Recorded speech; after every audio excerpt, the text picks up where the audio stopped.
we go. Get my mic connected.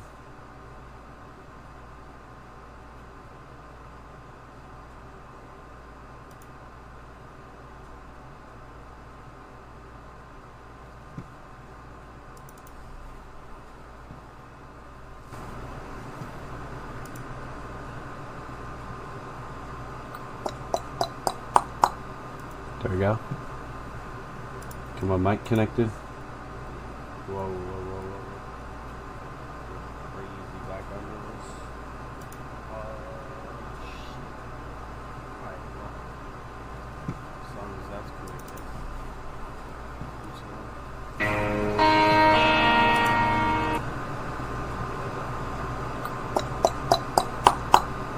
There we go. Get my mic connected. Whoa, whoa, whoa.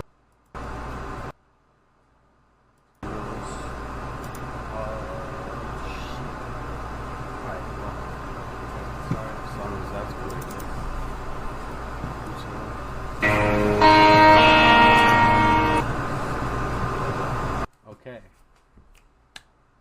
What's up, people of America? I guess I'm gonna wait until more people are in here. But yeah, and then I guess we'll get her done. Get her done. What's missing? Some random shit that I don't have anymore. Let me try and find it. Oh well, doesn't make a difference. Just bounce without it. So, of America. Okay, cool. Yeah, I'm gonna have to like really talk in the mic, but it's alright. What's good, my dog? You tell me what's good, my dog. You tell me. I'm a effing king. I don't know, can I curse? I forget if I can curse. I miss you, Ben. I was actually gonna hit you up today, but I totally forgot to. But yeah. Just wait. Just sit here. Wait until more people are in here. Hello, how are you, Ashley? Okay, good. Mike is good, and I heard this song. Exactly what we need. Yeah. I'm gonna be going over my song "Coming Around" with Blvk. Kind of explain the story behind the song, as well as a Q&A and more. So, I'm gonna wait until we have more people in here to kind of break this down and get this going. Let's just switch this. I actually have no idea how many people are in here. Okay, we have 11 people in here. Nice. Nice. What's up, Alex? Shout out to Alex and Jackson for giving me a nice opportunity to show off some stuff.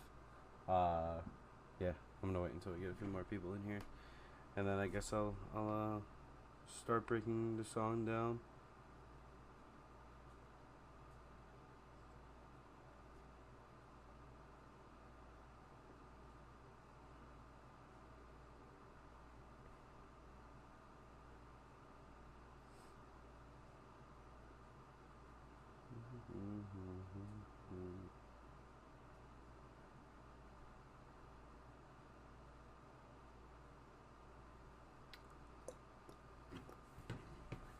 Yeah. Make sure the mic is consistent distance from your head, homie. Yeah, I kind of need to keep it closer because it's hot and I have to have my AC on. 'Cause I have like both my computers right now. So, yeah. Volume fluctuation is quite a bit. Oh, damn. Okay, cool. Let's keep it like over here then, and then we should be good. Just kind of gotta speak at one volume. Okay, we're good. Yeah, that's fine. Okay, cool. That should be good. It looks okay. Oh wait, no, don't do that. Go back to Ableton. What are you doing? Shout out to my Steam overlay in the corner. You'll probably see about 30 people playing Rainbow Six Siege.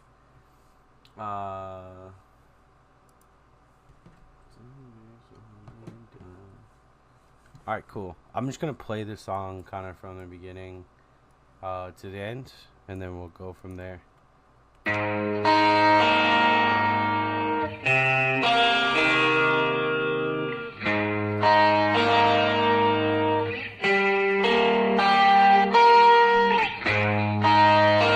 Word. Okay, the vocals non-existent for some reason. Okay. Yeah, I'm taking the long road, not coming back home. My parents don't need to know I'm changing my name and cutting my hair. Yeah, I need some time alone, 'cause sitting around waiting for you won't get me through this pain. I refuse to waste away, I refuse to waste away. So I will keep running, I'm chasing for something beyond this horizon. I know I will find it, I will keep rising and I will keep fighting. And no, I won't hide it, no, I won't hide it. I stand my ground, I'm screaming out loud. Oh baby, I am coming around, coming around.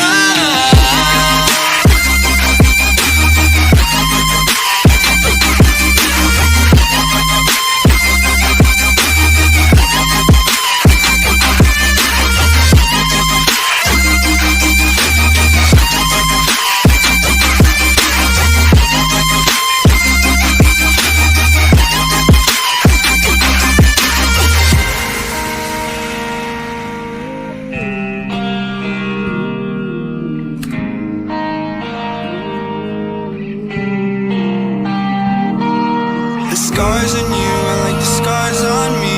We cut each other, the wound's too deep. The pain you give is the pain you reap. And what you want ain't always what you need. I'm all for you if you're all for me, but every bird needs to fly free. I'm on my own, I need to find my way, but I'll come back to you someday. So I will keep running, I'm chasing for something beyond this horizon. I know I will find it, I will keep rising and I will keep fighting. And no, I won't hide it, no, I won't hide it.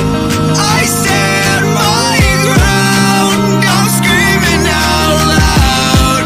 Oh baby, I am coming around, coming around.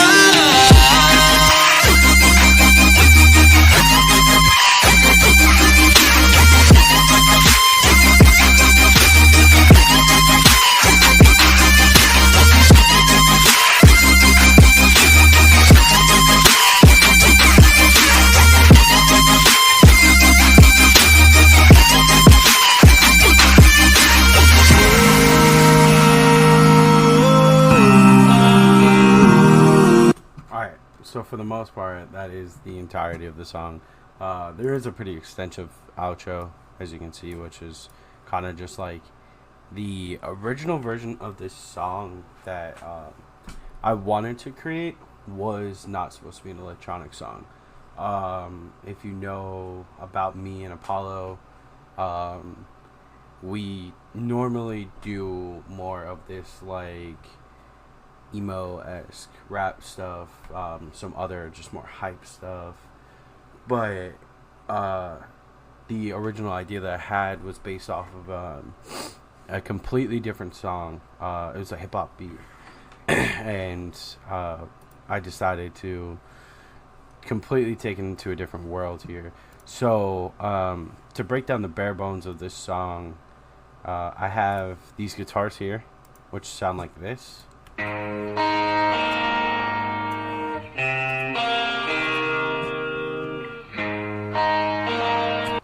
I had my homie Duncan from LA play these out for me. He does a lot of the guitars and a lot of the he helps with a lot of the guitars on the production that we've been doing lately. So he'll basically send me some guitars, and then from there yeah, I'll just like make beats with them, you know, mess around with them, write over them with certain things, all that good stuff. But for this specific one, I told him, listen, I need something for an electronic song. I sent him what was the breakdown, which was this. Actually, no, there's no break stuff really, but it was more along the lines of something like this.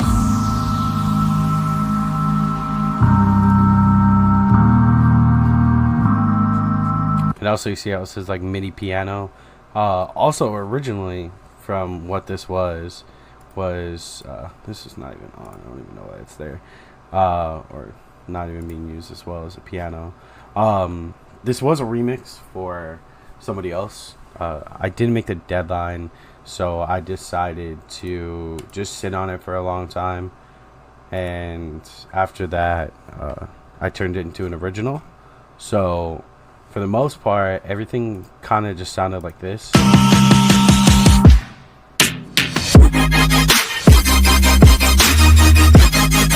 And I kind of wanted to go for that, I guess, like feature based approach to things, with a weird twist to it. So I'll get to the drop in a second. But yeah, so I had worked on the instrumental of this with my homie from LA. He had sent me over the guitars, and there's a few variations of it. So there's this guitar, and then there's this one. And this one is just strictly for the build up, just for, you know, just for the like intensity, kind of bring everything together here. If you play it with just his vocals. I won't hide it. No, I won't hide it. I stand my ground. I'm screaming out loud. Oh baby, I am coming around, coming around.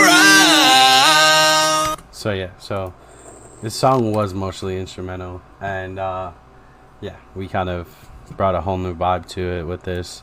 So the different layers of stuff that I have going on here, I have this extremely weird symplant. I don't know why it's not showing up, but I can't unfreeze it. But it's a weird symplant patch that I had made a while ago, which sounds like this.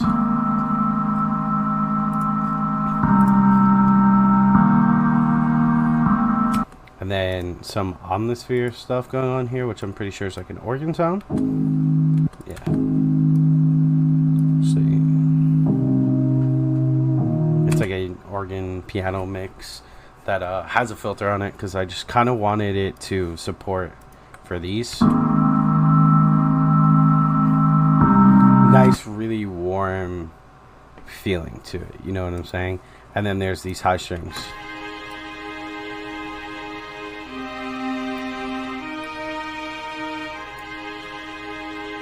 Kind of bring in some emotion, and then from there it leads into the build. Also, the approach for the build with these drums is a little bit different than normal. It's really not much going on, and as you can see, the claps here, they were so on time, but his vocals were so kind of like off time, and not in like a bad way. His vocals were off time. It was just the, I guess, the approach he brought to singing it. So I had to push these back 14. I mean, push them, yeah, forward 14, sorry. So like, even with the build, this is really just like the drums in the build. Just with some stomps.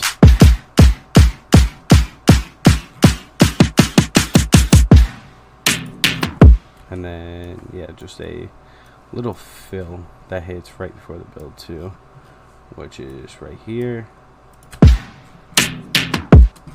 I'm not really sure where that went. Oh no, it's in the drum group.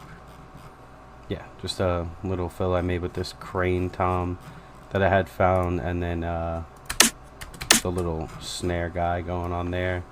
So yeah, and there's a lot of drums in the song as well. As you see, it's just a lot of layering with like some loops and stuff, a lot of claps and snares layered, which I'll go over as to why I did some of them, and all that good stuff. Let's kind of freeze some of them, you know, push some of this stuff up here really quick. I guess I'll go over just the drop as a whole, and I'll play it again for anyone who might have not have been here, or just to refresh your memory. Coming around.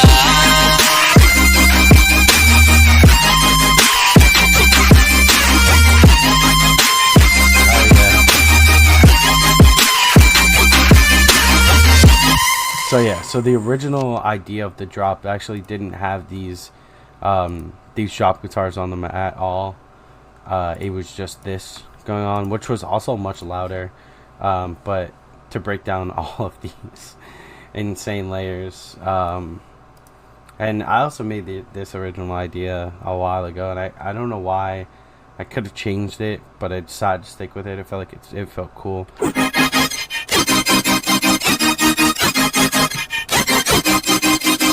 And then without any of that,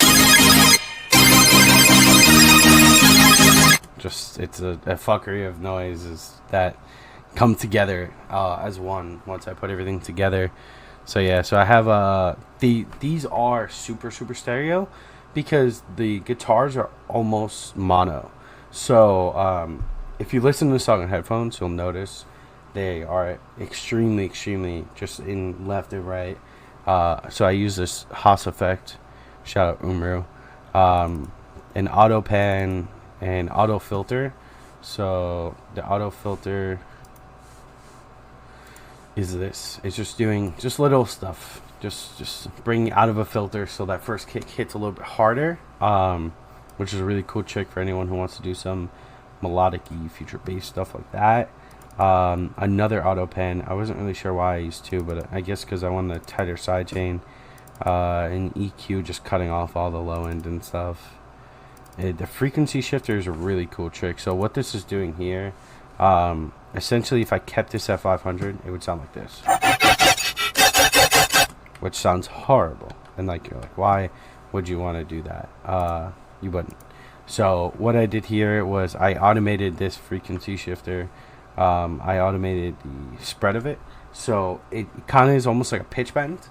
It basically is a pitch bend. It works as a pitch bend, and we all know, or if you use Ableton, you do know that Ableton's pitch bend in MIDI is absolutely horrendous, and this is kind of a good way to beat around the bush on that. So I use this one part as a pitch bend, so, and it hits when the kicks hit, so it kind of is like a duck to it. You know, it doesn't, and also hits when every chord changes. So yeah, that's how I took that approach to that. The washout tool comes in towards the end where it just goes. I just felt like the transition wasn't seamless enough, personally. So I was like, all right, maybe if I use a washout or something, that would be good. Also, I forgot to mention just the side chain off of the kick and the snare. I wanted a really tight sidechain, almost something that really punched through. I wanted a really heavy drum mix on this as well, because the drums are, I really like the drum rack that I built for this one. It's definitely something that's good. So yeah, that's like mostly the processing. Oh, and then, you know, just there's this barely alive vocal rack. And it's a cool little thing. If I turn it has tonal delay in it. So that's why that tonal delay is turned off. This tremulator is not doing anything, I believe, but for the most part, that's not even part of this. But it's just a big saturator, nice and loud. A redux for like a tiny bit of distortion. I kind of wanted to go for that whole like visceral idea, where Getter did a bunch of like really weird, beautiful redux distortions. Hopefully they fix that pitch bend idea. A big OTT, and yeah, that's really it. And then all together, and then to break down the layers of it, there's a vocal layer that's kind of playing like a fifth.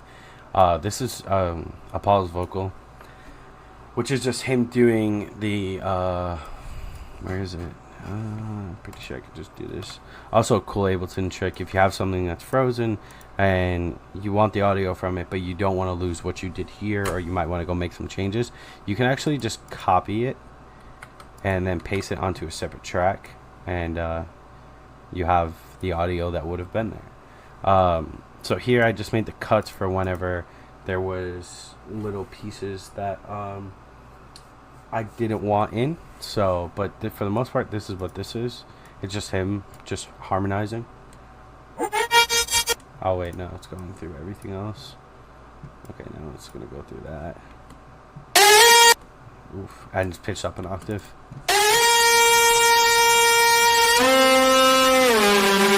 Okay, wait.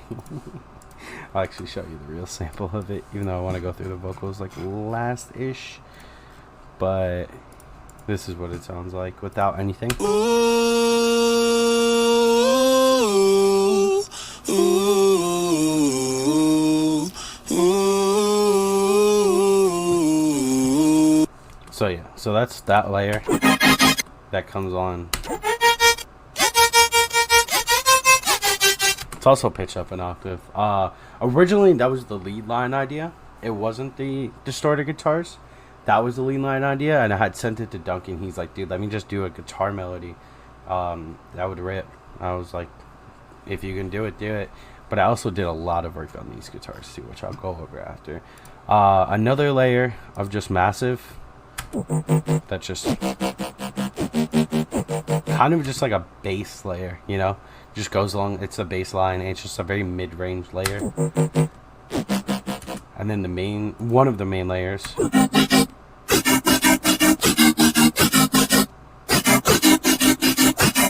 So that was the original idea, and I guess mistakes are really cool sometimes, because this is what kind of gave it like a weird different sound. Was as you can see, that it's called Dr. P Yoi, type Yoi or whatever it is. I didn't know where this came from. It was in my user presets somehow, like my out of stuff I had made, and I accidentally switched off my saw, and it sounded like this. And I was like, that's pretty cool. And then another layer of it, which is really, really detuned. Another saw layer. Just basic saws. Another one again. And then you have the chip tunes, which are like kind of like the... I'll turn my mic up a little bit more. I'm like kind of like clipping my mic at this point, but alright. Yeah, that was loud. See? Okay. We'll try and do it. But yeah, I don't want to like clip my mic. It doesn't really go much louder. But yeah, so here you have these like chiptune ideas. Hold on one second. Actually, I could see if I could bring my properties levels. Yeah, it's at 100. Okay. Yeah, I'll just speak a little bit louder. Sorry. But here we have this kind of almost chiptune layer. They're just these little ARPs that I had made in Silent a long time ago. Unfortunately, I don't have Silent on this computer, else I would show you how to make them. But it's pretty simple. You just use the LFO inside of Silent. But this is like the main layer.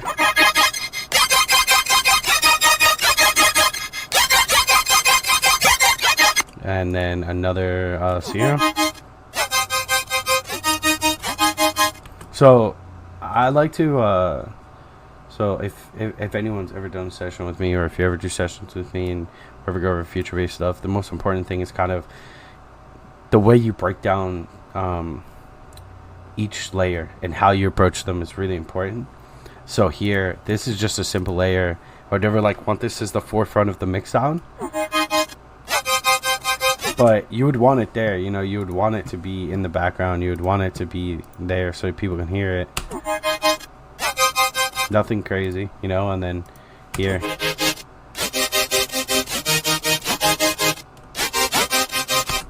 that is the same layer essentially. So yeah, that's just like same thing. Duplicated this one, and then this one was the top layer, so I wasn't going to duplicate it or drop an octave. I didn't feel like it really needed that personally. So that's that, and then all these saw layers.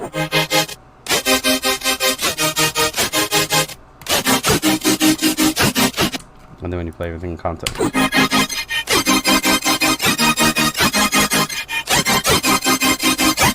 I kind of, like I said, like didn't want to go for that typical vibe. I kind of wanted to do something a little bit different.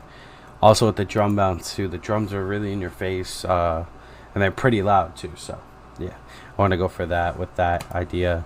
As far as the drop guitars go, so to break it down for you, this is the original guitars that he had sent me that sound like this. Dry guitars. It's loud.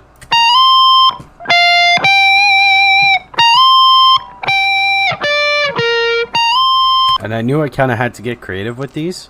Not because I thought they were boring by any means. I just thought, I feel like it really needs something else, And like, if I just played it with... Oh, well, there's also distortion. But there's a lot of distortion on these. And then there's the same layer going on here that is just a octave higher.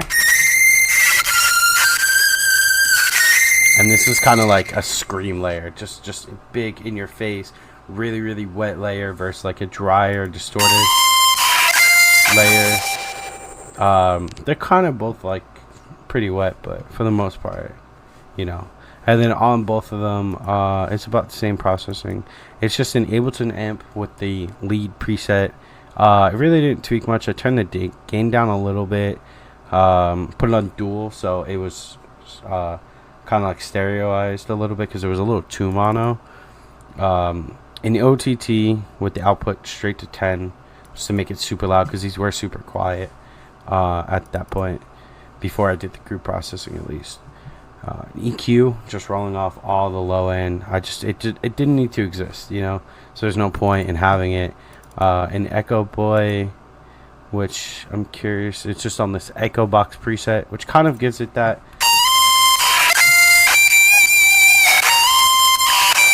just a tiny little echo, nothing too crazy. A utility that puts them in mono. I felt like they could have been in mono. And then another EQ because I felt like there was extra low end, and then a chorus. Chorus kind of gives it that wider feel to them, nothing too crazy, but something that's really, really going to push it to a next level. Here on the group processing, I just have an OTT, a pedal with just distort on it with the gain all the way down.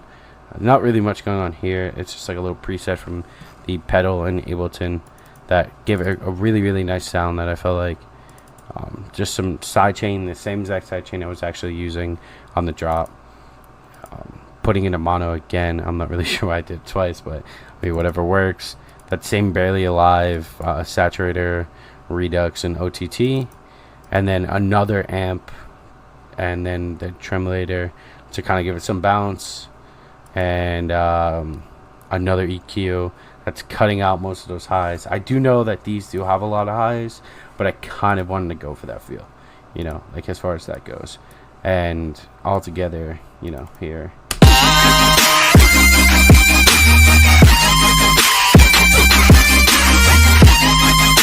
It all works nicely together, and I feel like also like this is a really good example of just like a lot of different things I've been doing as far as production goes. Just trying to implement more vocal features with like real instruments, things like that. So it's definitely a cool song to me, and also really cool because I'm kind of done with doing like the whole future bass wave, so I wanted to leave it off with like a banger. And of course with Apollo, who's my best friend, so definitely really cool with that. But yeah, so I guess we'll go into the bass line also as well, which is just a simple hip-hop sub with way too much processing probably, but yeah, it's just a multi-band, just pushing the lows and the mids out. A kick tight, which is the best tool ever. This mid's distort because I wanted kind of a little bit of distortion. And then this mid-range fattener as well. And then just a compressor off the kick, and then I cut basically everything over 100 for the reason that like this drop kind of has a decent amount of mids to it. That kind of just I felt like letting those mids kind of drive was a little bit easier rather than just cutting them. So yeah, putting everything together, or at least the drop section.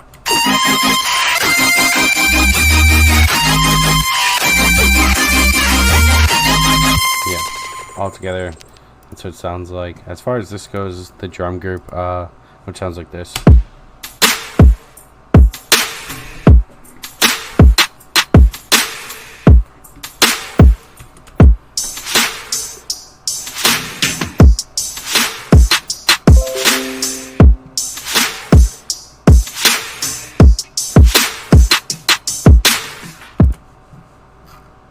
1 second. Oh, okay. Got you.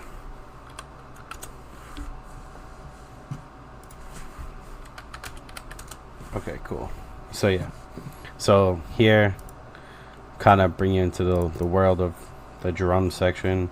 Just simple kick, only 1 kick, nothing on it. Just simple stuff.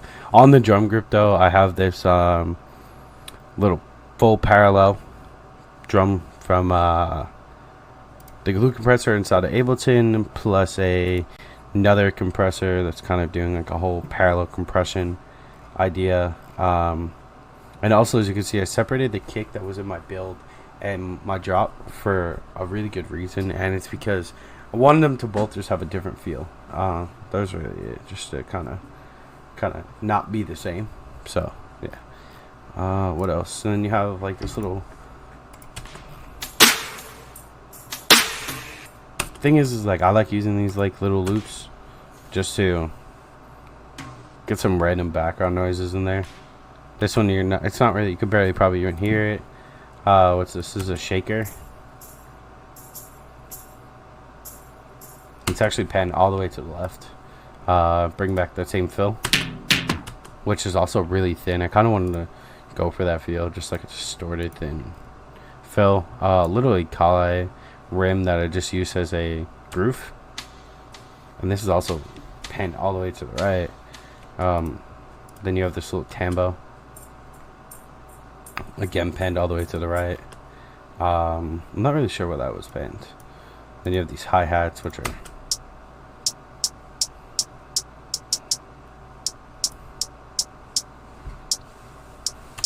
little simple stuff. An open hat,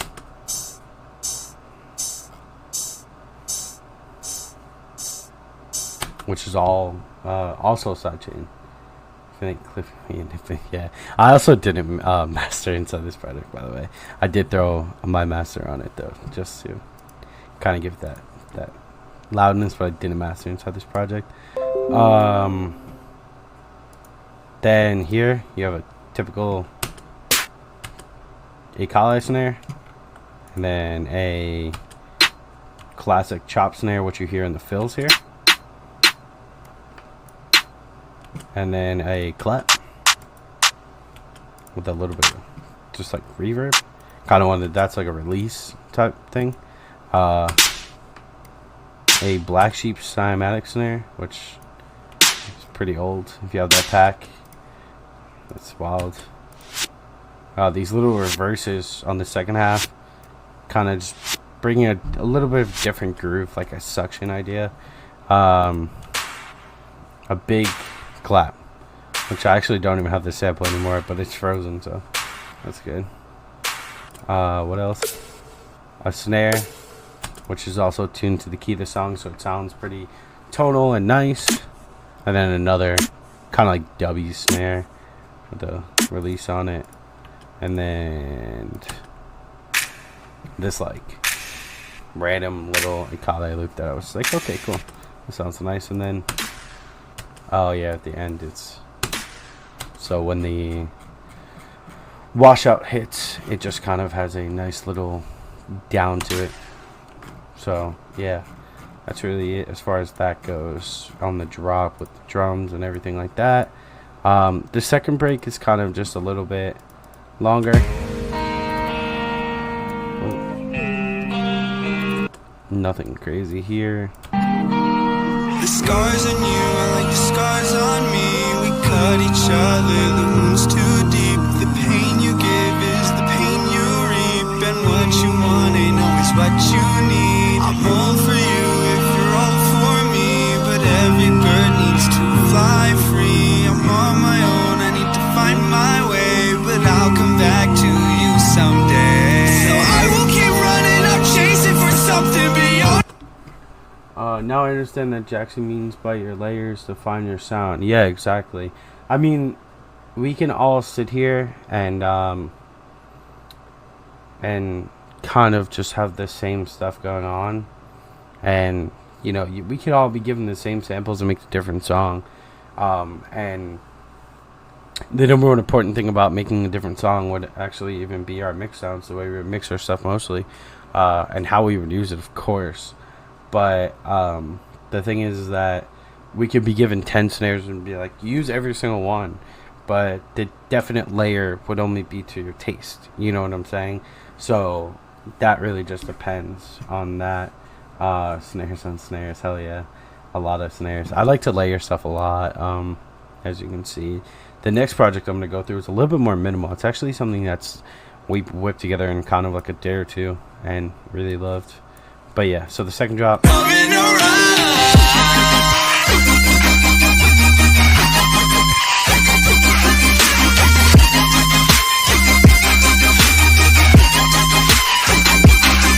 the second drop here, it's the same concept, nothing crazy. The only difference is the way that it comes in here. So there's no drums for the first 4 bars, and then it has a little bit of a different groove.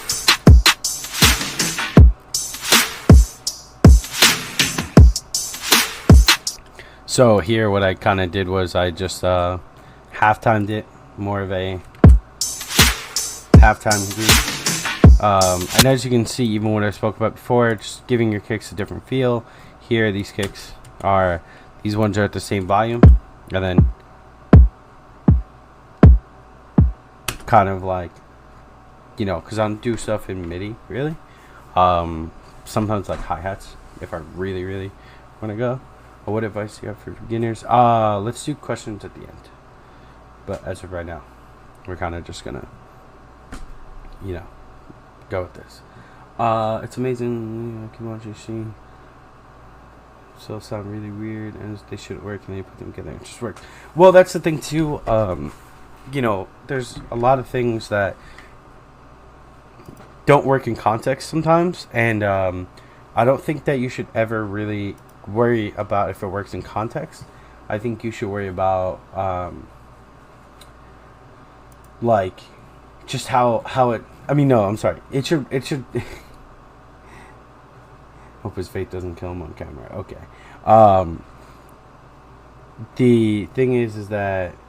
Alright, I won't vape. I'm sorry. But yeah, the thing is that it should sound. It matters about how it sounds in context, not about how it sounds out of context. That's the best thing I can explain for you. You know, if it doesn't sound good in context, it doesn't. I mean, out of context, it doesn't mean it's not going to sound good once you put it in with the other elements of your song. So yeah, so that's definitely something I like to encourage people.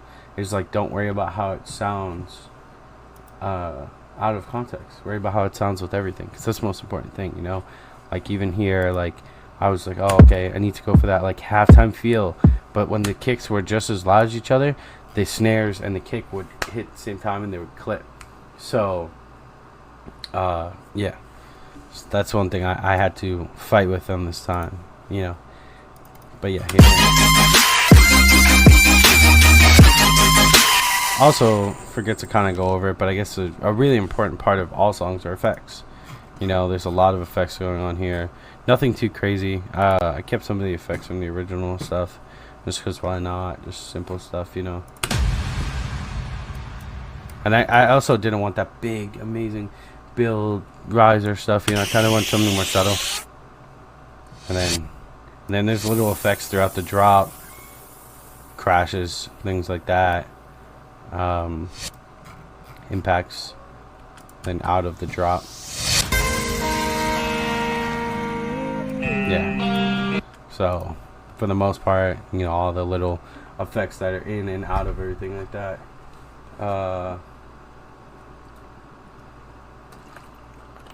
Yeah, I mean, when you're smoking weed cards and you don't know what's in them, that's how shit like that happens.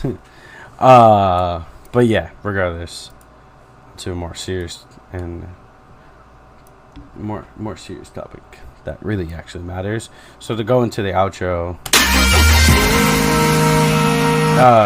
and kind of like what I explained before, the idea is me and Apollo normally don't team up and make electronic songs. We normally would just make hip hop based stuff, you know. So the idea for the outro was kind of like a whole new song. So, big harmonies, everything going on. Kind of just give you that good vibe to end it. Pack my bags and unpack my baggage. Brings me pain, but I know I'll manage. I'm doing good, but good still get damaged. Misunderstood, but I'm still here standing. I wish you wouldn't just leave me hanging, but that's just life, baby. I know shit happens. Find your love and find your passion, 'cause time don't wait, it's always passing. So I will keep running, I'm chasing for something beyond this horizon. I know I will find it. I will keep rising and I will keep fighting. And no, I won't hide it. No, I won't hide it. I stand my ground. I'm screaming out loud. Oh baby, I am coming around, coming around. Yeah, so that's basically the outro of the song. To go over the vocals, Apollo mostly does most of his vocal stuff, so I really didn't touch anything here. I have this thing called Young Sun, that's like his little vocal processing team. We see this a while back. It's really nothing crazy. It's just an EQ, a compressor going on here just to kind of press his vocals down a little bit of reverb, just to. His harmonies are really tight. Yeah, he's really good. Reverb just to kind of give it that reverby feel. Shout out to you, Alex. Just got that. And then a big OTT, kind of. Not actually. Oh, this is a really, yeah. There's 2 OTTs. Don't be afraid to use 2 OTTs, kids. I can't even get singers to hit one top line. Man, I know it's hard. It's so hard. It's crazy. But yeah, to break down everything, you know, he sent me his normal verse here. I will keep running, I'm chasing for sitting around waiting for you. Won't get me. And then I have some little layers, nothing crazy. Sitting around waiting for you. Won't get me through this pain. I just like to kind of do these just to put some little extra tone to them.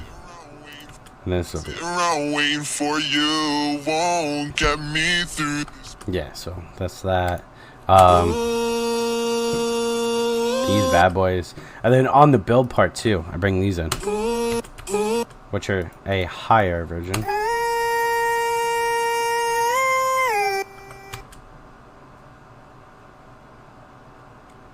To all the douchebags. Yeah, I only use stock stuff for the most part, aside of sound design. I went from having a really busted up MacBook for a very long time, and I made all of my music on this thing for 9 years straight. Well, I had it for 9 years. I didn't make all my music for 9 years, but yeah, I had a 2011 MacBook Pro up until about 2 months ago. Now I have a beast of a PC, but I worked really hard to get this computer, and I also, you know, I just had a struggle bus where I couldn't use any plugins. So like, that's why you don't see like a Fab Filter or Waves or anything like that. And yeah, I have it all now, but even at that, like, I still don't even touch them really. I just don't bring myself to do it anymore, just because, like, why waste the CPU space and why learn the headache of doing something different when I can do it all myself, you know? But Apollo records into Wade's tune. And some other stuff. Make sure he's always in key and stuff like that. He's a genius, and he mixes his vocals pretty well. I actually have no idea what's going on here. M auto pitch. Okay, this is just to make sure everything was all in key. And then yeah, so the outro vocals are kind of where the real work came in, because I wanted these to be louder. You know, I wanted these to be not like in your face, but right mellow record pitch. Share with the rest. Yeah, exactly. Yeah, that's why I use the M auto pitch, which is also a free plugin. You should check out Melda Productions. They have a variety of all of these plugins are free.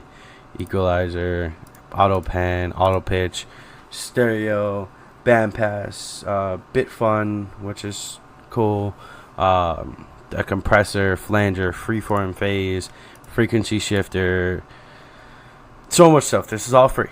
Go on the website and download all of it. I recommend these plugins. They're probably the best free plugins I've come across by far lately. So yeah, definitely recommend those. Going to the outro. There's okay, yeah. You have this one. This is like high. This is like a weird high layer that he sent me. He was like, just keep it. I was like, all right.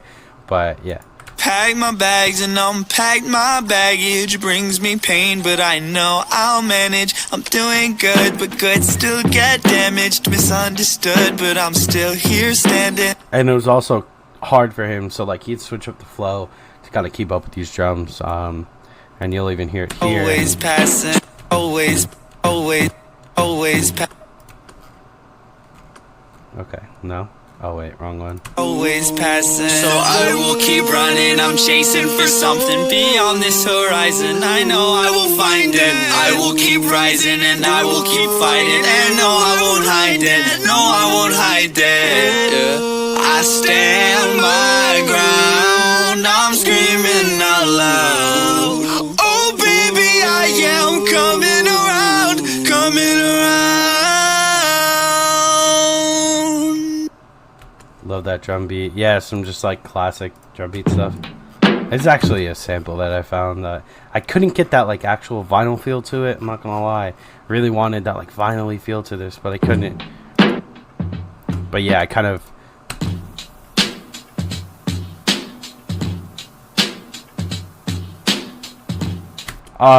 Yeah, well, the way he recorded them, I told him kind of just do some like Echo Boy and stuff like that. Some of them are also like really pan layers and stuff like that. So, but for this, yeah, the drum layer, yeah, I put an auto filter on it because it has like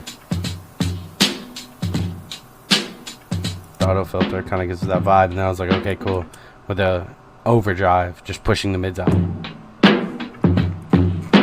Give it that real old school vibe stuff. Makes you want to like rap like you're in like Wu-Tang or some shit. But like that was the point. Was like kind of like how does this verse like this?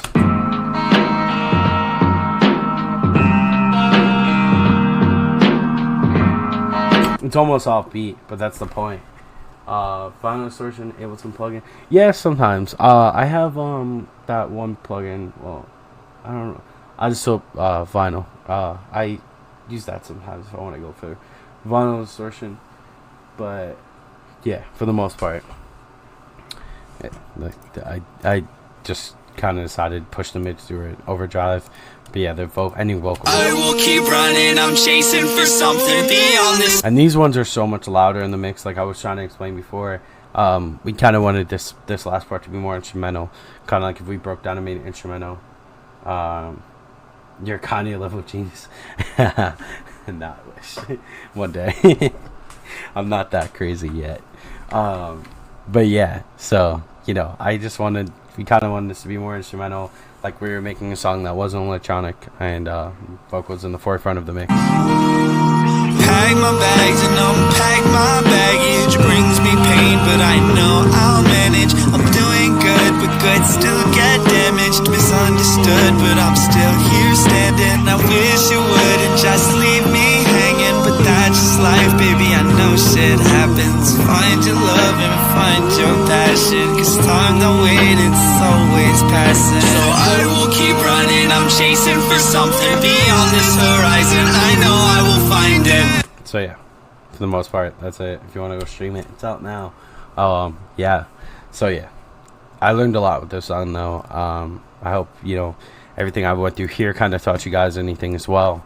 And you know, it's a really cool song for me because it's not only something that I wasn't used to making really at the time, but it's a song I made with my best friends, and we really want to do a different approach, kind of shake up EDM with something that really hasn't been done besides like Getter has been doing with, like, you know, Nothing Nowhere, and a few other people worked on the song Hard Lock. The song Hard Lock is amazing, you know, all from the auto filter.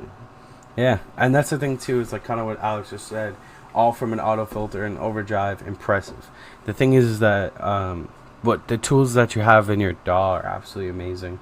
Logic is incredible for recording vocals and instruments and stuff. Ableton has some of the most insane plugins to work with for electronic music, and FL Studio is primarily used by a lot of hip-hop people, but man, does that shit have a lot of good plugins for hip hop, you know? So that's why everyone I suggest to people like, oh, like what DAW should I use? I tried Ableton, it's too hard. It's like you just got to keep on trying it, or learn FL Studio and then switch to Ableton like I did. I worked in FL for 2 years, and I've been in Ableton for about 3 years now. Seriously producing at least. When I started in FL Studio first, it was kind of like random stuff, just making beats for the homies and stuff, and trying to hustle and make $20 a lease or something, but it wasn't really working. And then I picked up electronic music, and I was like, damn, okay, this is cool. But yeah, that's a BS. That's BS. Oh no, I definitely agree with you. I'm not saying that FL is primarily for hip hop and Ableton is primary. I make hip hop beats in Ableton, you know. But I'm saying the tools like grouping and stuff like that, like you know, or even how you use the automations in FL Studio. I remember doing stuff, and automation was such a pain. You know, it's just I'm about to switch. I've been at FL for years. If you want to make the switch, make the switch. I definitely recommend it. You know, I was lucky enough that I had somebody who was Ableton certified teacher and use Ableton, and I caught on like a day. You know, give me the big rundown. So yeah, it really just depends. Yeah, you can make anything and anything. It's not about what you use; it's about how you use it. You know, but primarily, you know, from what I see from most of these DAWs, like I don't see anyone producing in Pro Tools. I wouldn't produce in Pro Tools either. To move on. Let's go to Nowhere Fast. So this is a collaboration between myself and AMF, After My Fall, also known as. And yeah, this is a collab that we're really, really proud of. We really did something cool with this song, and it's kind of just a coincidence that both of these have a kind of emo-esque vibe to them, but yeah. And you'll also see some stems in here. MF does use Ableton, but unfortunately we couldn't get any Ableton projects to transfer and work for some odd reason, which is cool with me. But yeah, hold on one second.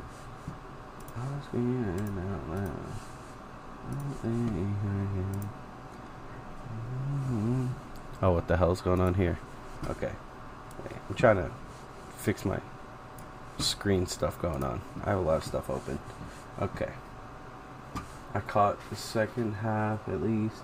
Hell yeah. I use Cubase for composition, Ableton to sound design.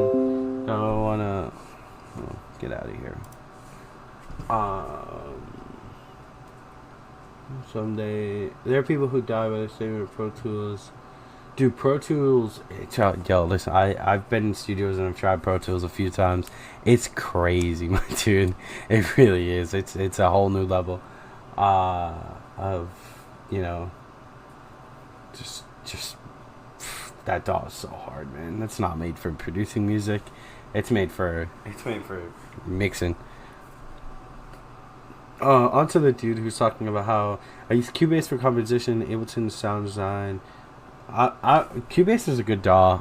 Cubase and Reason are actually really cool. Remember Sudden Death was talking about how he does sound design and Reason, which is crazy, but I understand it now, and I understand why nobody is Sudden Death but Sudden Death. So yeah, that's something to think about if you're using sound design or using something for sound design that nobody else is using. Definitely recommend going with it for sure. How do I go back to like how I had it? Okay, cool. Yeah. So this is my single Nowhere Fast with AMF. The vocals are from Andy from AMF. So yeah, that's that. Onto the dude who's talking about how. Okay, I got it. What's up, everyone? A bit late. That's cool. We're about to go through a whole new song. I use Cubase. Cubase is a good DAW. I'm not saying it's not. So is Reason. Yeah, Reason is a sound design underdog for sure. Anything I love about Ableton is I have to do a lot more steps for something. It's usually switching to using. Yeah, definitely definitely going with Ableton Smart. Yeah, a lot of people use Hero still uses Reason. I actually had a conversation with them about that a while ago. I asked him, like, you still using Reason for sound design? He's like, hell yeah, that's my sound. You know, I can't get rid of my sound. I was like, yeah, you're right. But yeah, so let's get into this one. I'm just gonna play this one fully. It's a shorter song. It's only 2 minutes.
Sick.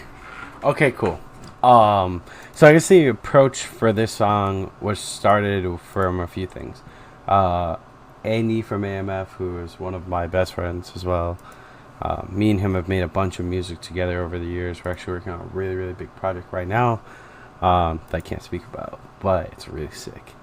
And he had sent me this original idea, which consisted of the stems that you see. So this is kind of a 50-50 even type deal where he had sent me this. And it's just this.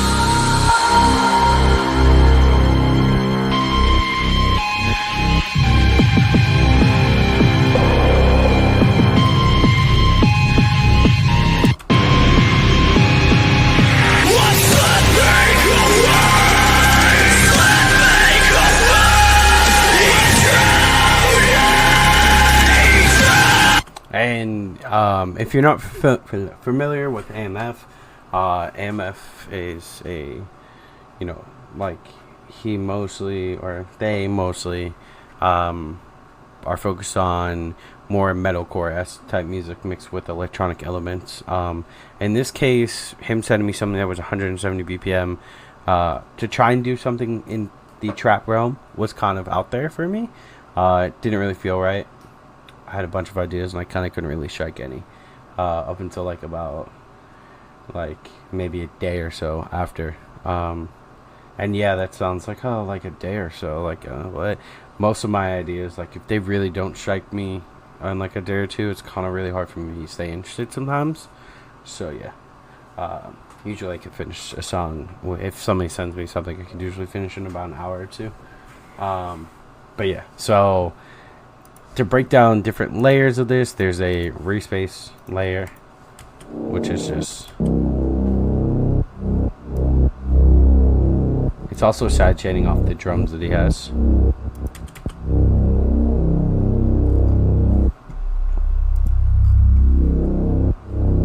And there's also a filter at some points. Tension release kind of type deal. There's this string that I added. It's kind of spine chilling strings.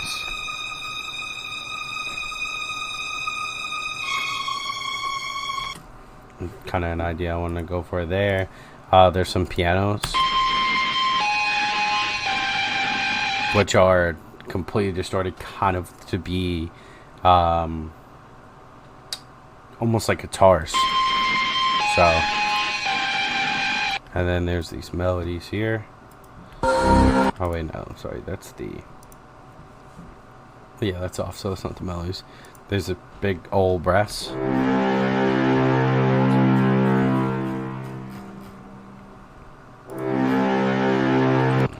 And then a vocal pattern that comes from the intro.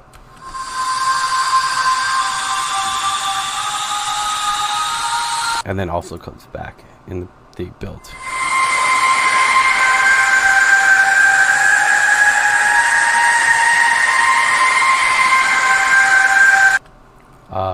And a lot of Andy's stuff is based around like his vocals and stuff like that. Oh, that's his vocal. But yeah, so, and then you have his vocals that come in here, which sound like this. What's slipping away? Slipping away! I'm drowning! Drowning! I foresaw my future! I burst inside! Wake up! Wake up! We're going nowhere fast! So he does all his vocal processing. So on this end, I'm not really 100% sure. I know it's definitely a lot of amps and distortion, things like that. Same thing goes here with these guitars.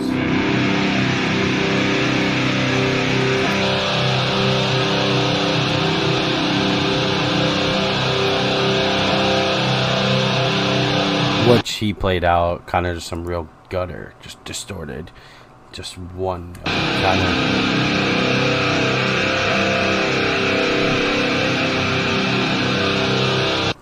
Yeah, so there's that. A build of a bunch of different effects going on here. So you have these ambient sounds in the background, these scary whispers that I found on Splice, mixed with the glitch Atmos that he has. And you can notice some of these. If you really listen closely, this one sticks out the most. A lot. You can hear that a few times in the song. Some white noise impacts, little risers here, more risers. Which again, too, this kind of was like instrumental-ish, so keeping it like simple was the best way possible. As far as some other big snares, I have the verses.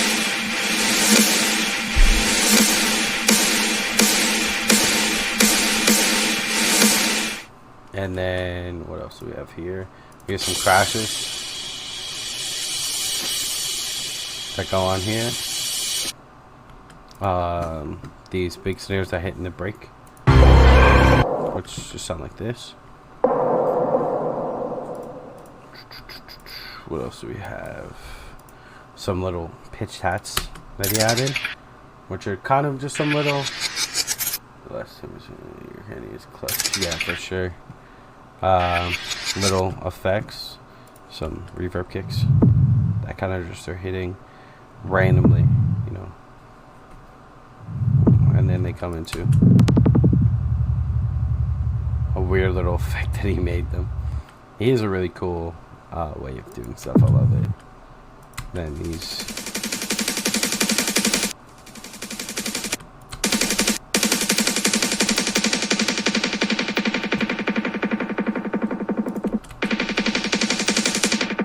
and then it goes into, and then a big build loop, which is going to be in my next sample pack.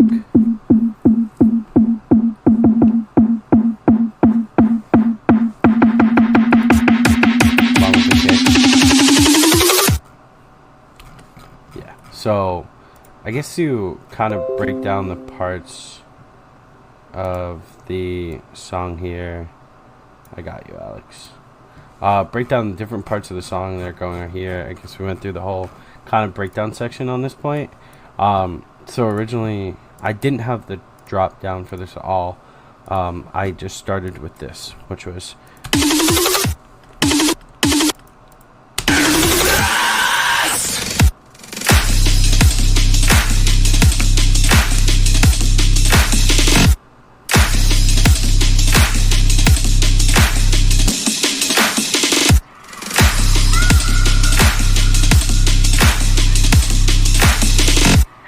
so I had this idea down, which consists of just a bunch of drums going on here. So I had resampled his big snare out, which was kind of like a different, bigger layer for it. Just clap, again, something else, my upcoming sample pack. It's a plug. A big dubstep snare. Pretty sure it's from the Nitty Gritty pack. And you also notice how it does have this throw to where normally you would want to put it here. But I felt like kind of keeping it off gave it a really cool feel. So, you know, cool use the almond break. Yeah, I'll definitely go into that too. What else? We have the snare 5. Another W snare. This cymatic juke clap. And then this crash, which is some basic stuff. As for the kicks and everything else, I actually used a ghost kick on this. This isn't actually my normal ghost. Normally my normal ghost would be a different sample, but here there's a little ghost kick type thing. It was just a little sample from my operator that sounds like that, which is like a snare. And then this is the kick, main kick, mixed in with a, also there's like little kick rolls. And kind of just to talk about what I was talking about before, kind of like I don't process my kicks or snares really. There's absolutely nothing on most of these besides EQ. I guess you can call that processing, but for the most part, if I have one piece of advice for you guys when it comes down to just like producing in general, and you're gonna use a sample, search for the best high quality samples that you can possibly find. In this case, I have a kick with nothing on it. It was the exact idea of kick I wanted to go for. And then the best thing is to, again, I have an 808. There's nothing on this 808 whatsoever. All I did here was put the drum parallel compression thing on it. So it's going through some compression. It's making it louder. As for here, the same thing as well. This one just is an EQ that cuts all the low end off of it. And also the biggest piece of advice I can literally give anyone is cut the low end off literally everything that it does not need low end. That's the best thing I can tell you. I'm not gonna lie. There's so many times when I'm struggling, I'm like, shit, what do I do? Struggling with my mix downs, and literally just cut the low end off of it, and it sounds good, you know. So it's definitely a good piece of advice that somebody had given me, and the way they explained it was, stop being stupid, just cut the low end off of everything, you dumbass. And I was like, damn, okay, bet. And it just worked.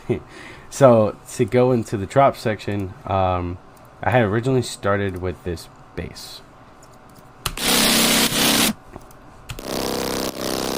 which is just the basic shapes, nothing too crazy going on here. This one has the wavetable all the way down, this one has the wavetable all the way up. How do you find really good samples? I have to go to pause, so falling short, I get stuck. Usually what to do next. Oh, also I forgot to explain the almond break too. which is a really cool use of it. This is a really, really good indicator of just the groove I just was trying to go for. And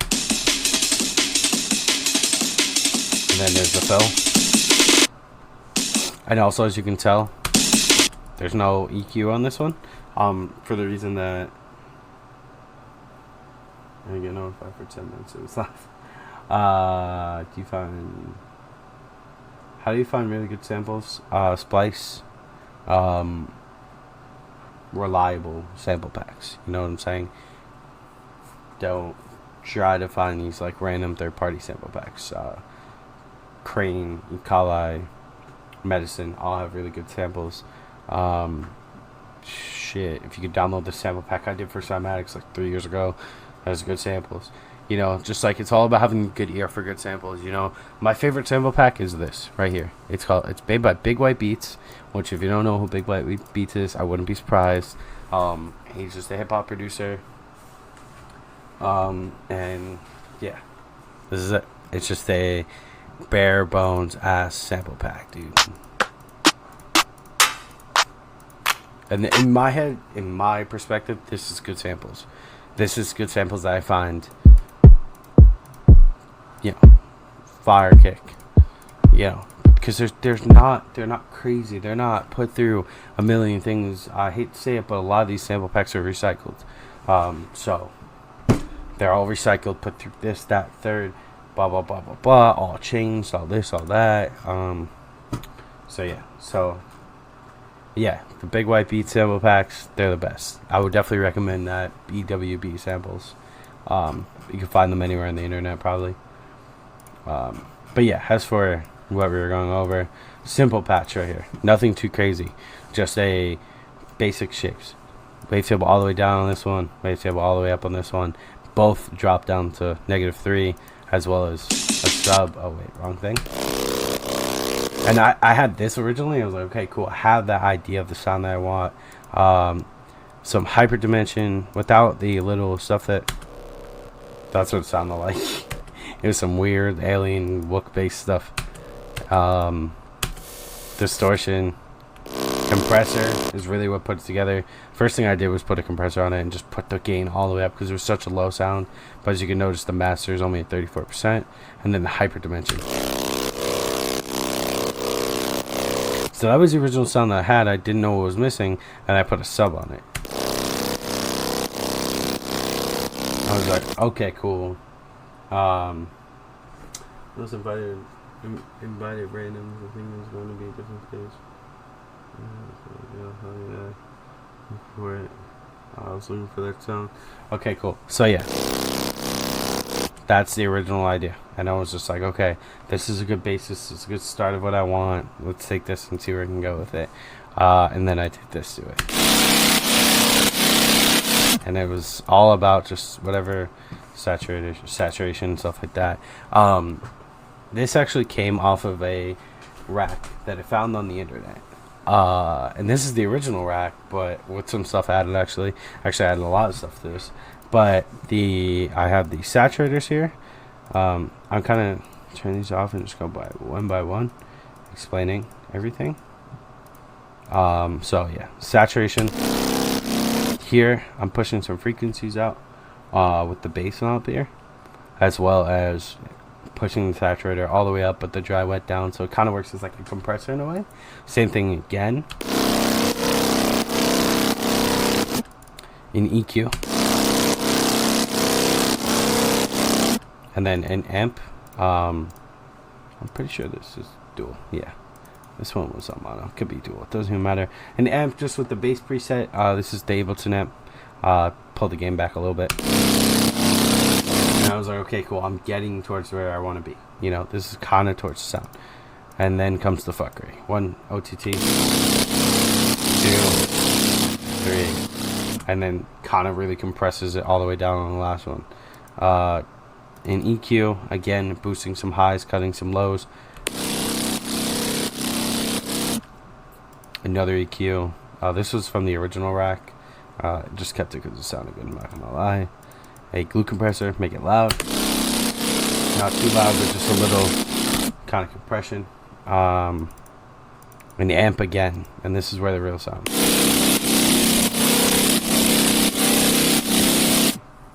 And then goes into an erosion, which is on the wide noise, which is kind of putting some white noise through it, and it's a really nice distortion to it. Distorting the mids right there. And then a Yo Man, which is a what's the glue compressor for? Kind of just make it a little bit louder, compress it down a little bit. Nothing too crazy, just some compression. This Yo Man preset from Ableton's chorus. This was this is something I kind of go for tones sometimes. So in this case, really wasn't many tones to this. It kind of sounds, you know, when you put it in the context. And then you put it with the Yo Man. It brings out those brighter tones that you would want. As for this is the same patch. The only difference in this patch was me putting a sync on it and putting the sync all the way up. The same patch, everything goes the same. I'm 90% sure. I actually put an EQ on this one. Pretty sure probably needed it. And for me, I thought it was put the mix together. I mean, it depends, yeah. Kind of helps put the mix together too. It really just depends. I get different answers every time I ask. But yeah, regardless. For mid-tempo,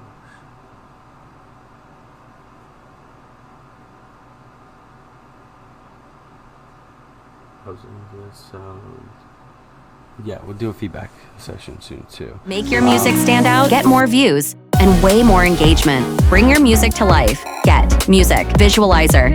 In every format, even for social media. Get started today. The link is in the description. But yeah, so this is a secondary layer. So here, and then here. Just a little high layer. Yeah, exactly. Thank you, Alex. As for this is the, you know, big noticeable thing. Everyone on SoundCloud commented, so I left that and I named it that when I put together a project for this today. As for this is just Andy saying it's just that of that. So yeah.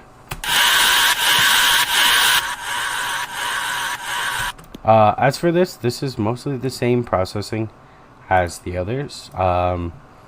Just an EQ, cutting some lows, pushing some highs, an amp, distortion, OTT, the same two EQs that came off the last one, and a glue compressor again. You know, bring the mix together, make it louder. As for that, and then I was like, okay, cool. This is the, you know, how I originally. I was like, nah, it needs that big distortion. So this is where I kind of went a little bit more in depth with this one. I threw another amp on it on the rock preset. A wide noise. And the wide noise is focused on the 13,000 range. Really high pitch stuff going on. So, and then a Yo Man. Kind of thins it out. Gets rid of custom racks all day. Hell yeah. And not even about custom racks. It was about taking a rack that I had found that was really cool and making it your own. You know, I had found one that had the saturators and the OTT, and I had thrown the amps on, take some stuff out, replaced it, things like that. You know, Yo Man, and then here I have Serum Effects. On Serum Effects, if you go to the filter, you go to the miscellaneous tab. There's the sample hold. On this, I barely touched it, man. It's at 9,594 instead of here towards 13,000. So I barely touched it, and that brings everything together. Big just big distortion to it. And it makes it sound like a really tight distortion, and then everything. Okay, and then you have this guy right here.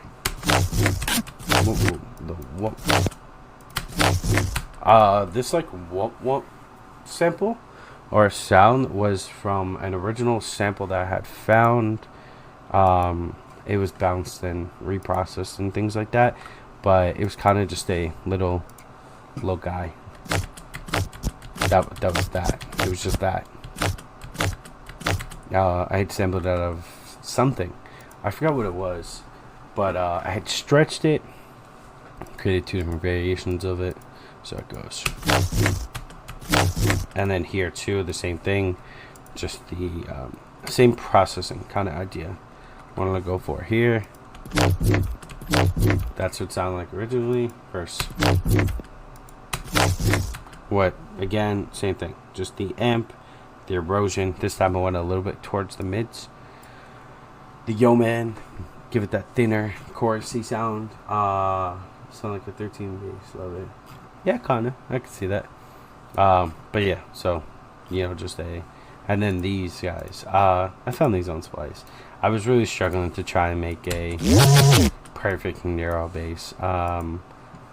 But yeah, so these just had a little bit of pitch on them, had frozen them out, and then had rebounced them again. I normally, if I do take if I do take a sample from Splice, I normally like to resample it. So this is kind of what I did here. It was just a resample, doing some pitch bending and some auto filtering and stuff. I don't have the original anymore. I wish I didn't delete it, but I did, unfortunately. And yeah, just the same thing again. Amp, erosion, yo man. And then here I had different variations of it to where it's, and these are just the halftime versions. So I just, instead of 170 is 85. So, and then that leads nicely into that, nothing crazy. That's kind of just the first original drop of this. As for coming back into the second half of the song, it comes like this. So the one thing is, it will come with time. It'll start making more sense right now. Doing resample it and the waveform, playing all kind of arms. Yeah, exactly what Nick just said. Basically,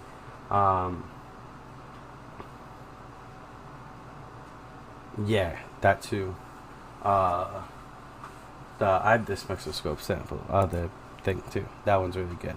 But yeah, so exactly with what Nick Taylor just said, kind of just learn how to use everything.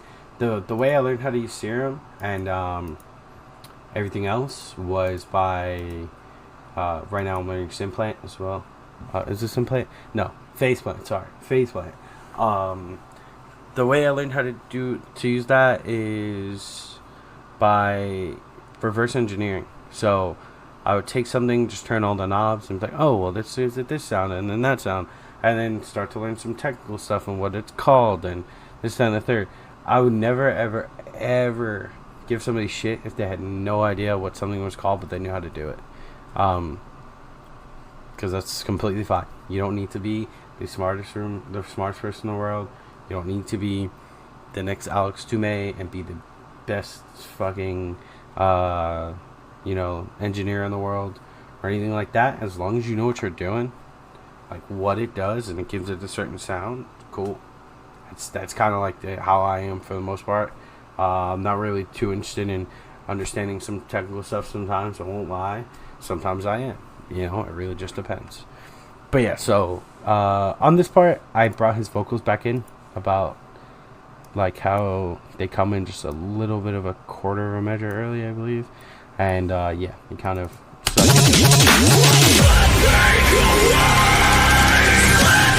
also a cool trick that Andy implemented in this was how it kind of repeats itself.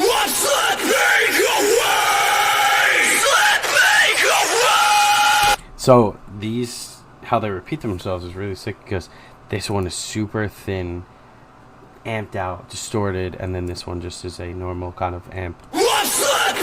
Not too much distortion, just enough. Reverb, probably OTT, things like that. And then you have the just the gutter screams, you know, just like things like that. So you have that, and then kind of comes back into it. And I kind of wanted this part to just be a continuous just build of things, you know, like I want to take what he had sent me already and just make this the high energy. So as you can see, this is like a quarter of the time. This is only the time of the build, and you know, yeah, exactly, call and response. Just go straight back into the build here. I wanted to keep the energy. You know, this is a not low energy drop by any means, this first drop. It's just like I wanted the second drop, and I wanted the impact of the song to just be energy, be high energy, make you want to go in a mosh pit and push people, shit like that, you know what I'm saying? So that was the idea that we were going for here.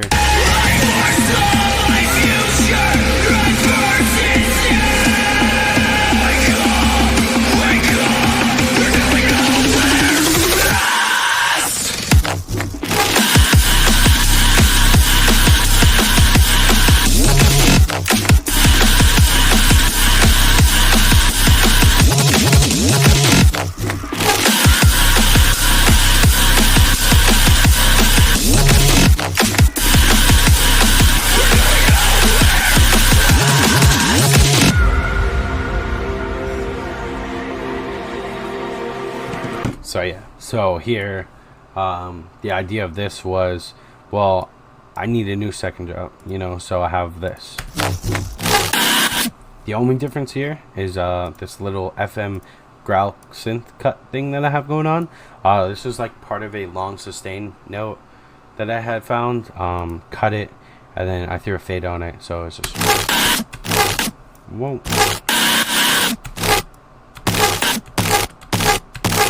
It was just, you know, so I wanted to give it a kind of push and pull out, so it's kind of, so instead of, you know, kind of like its own sidechain in a sense. Beat is on point. Yeah, I'll go through the drums too. Again here, amp erosion, yo man, OTT. The number one thing I also on the drop, obviously there's a sidechain and some OTT, and then just an EQ. I'm not really sure the EQ is not after the OTT, but shit, I guess whatever works in some senses. This is what I call the mini fat rack. It's just an OTT and EQ. Just throw it on the drops. As far as this goes, it's the same thing, just different groove, you know.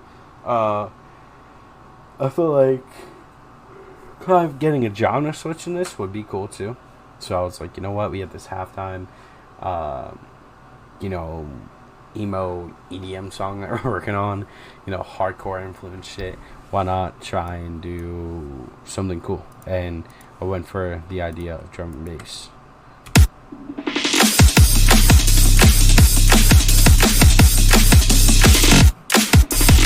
And here again, it's nothing crazy, you know. It's just like the same drums. I actually might have took, yeah, I did take this clap out. I took this clap out as well, because I wanted it to be more of like a stereotype vibe. The crashes again once it hits on the snare instead of the kick, just to actually give that first snare a bigger impact. It could have been on the kick, but I felt like that on the snare give it a bigger impact. And then as far as the kicks go too, you get the kick. And I also kept the sidechain the same here, as you notice, because I wanted it to have that but then also have these drums and have them bounce off the drums. So you have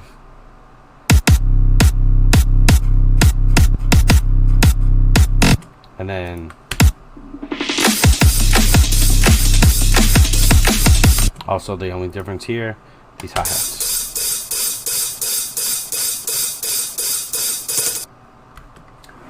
Is this your template for most of your tracks for the processing? I don't use a template. I think a template would hold me back personally. I tend to get stuck in some what's the word I'm looking for? Like vicious cycles of making the same shit sometimes. So I don't use a template. I load Ableton at 120 BPM with 2 MIDI tracks and 2 audio tracks every single time, because you never ever know what you're gonna make. You know, just like whatever I want to do, I just know I'm gonna start here. I don't know where I'm gonna end.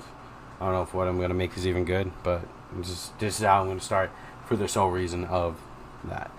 But yeah, so here again, took some things out, added some new stuff. Nothing too crazy here.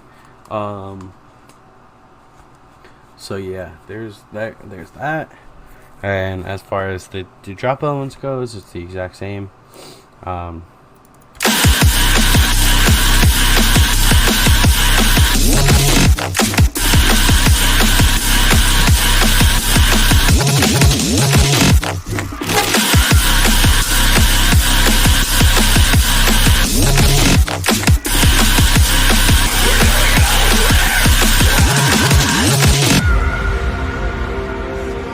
And yeah, so that's the second drop, just some jump up drum and bass style stuff. And it stays the same. I think this was kind of a low key, a little bit of a risk, but it's cool. You know, I tried something new, and a lot of people like this. I was pretty happy with that. But yeah, so attention to details. Here's something I really liked about this song was this. I had wrote this outro, which is just consists of, also it's a C minor. If you can go online or maybe yourself, make some key clips. Key clips are awesome. What this does is make sure I'm always in key. So I can actually unfreeze this. I don't know why this was ever even frozen, to be honest with you. So fold it maybe. Okay, wait. Yeah, it's not gonna work. But I can show you what the key clips do. Here, simply, this is a different key, but the key clips here, what they do for me is they make sure I'm staying in key. For the most part, I can hear it.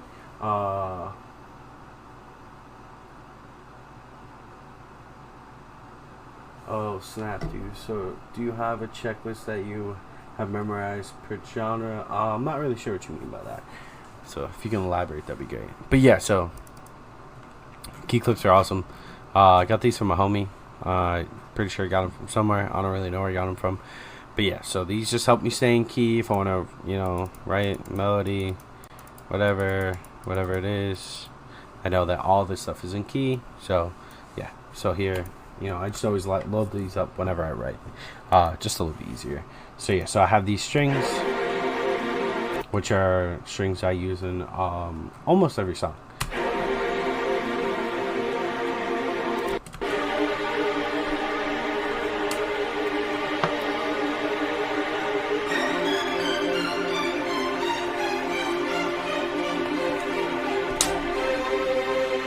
So I have that, and I was like, this sounds kind of empty.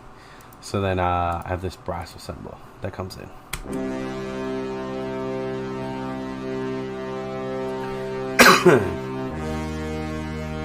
Let's bring it in together.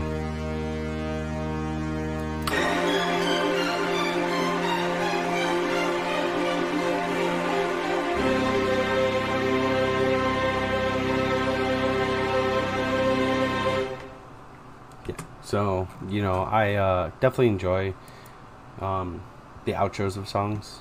I know a lot of people don't really pay attention to it, but it's a detail that I thoroughly enjoy working on, because I feel like it gives you room to just do something cool. You know, you can have a piano outro.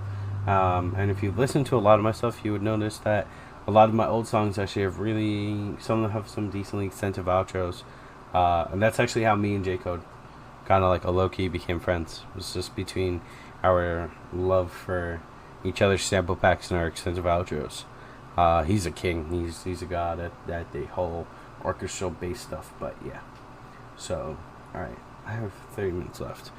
But yeah, as far as this song goes, Nowhere Fast, I wrote this with AMF. If you don't know who AMF is, definitely check him and them out. There's two people, but I mean, Andy is the main producer, so yeah. But you should definitely check AMF out regardless, or you can look him up either AMF or After My Fall. But yeah, so I guess now go into questions, and yeah, see what's popping, see which questions you guys had about anything or anything like that.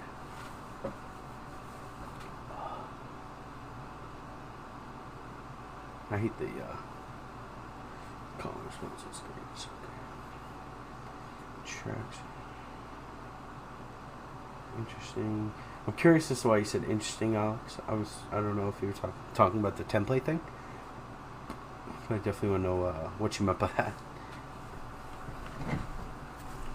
Also, there's like a huge delay, so I gotta wait like 10 seconds. Probably even longer.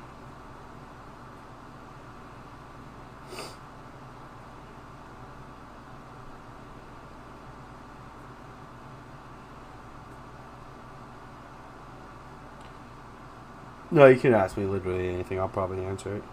For the most part. There's like 3 questions I probably won't answer. Well, that's the alarm that was going to tell me to stop. I'm having trouble pushing my vocals out in the mix. What do you recommend? So, I actually was going over this with somebody I teach today.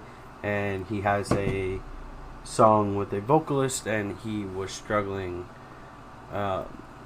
And his number one struggle was headroom.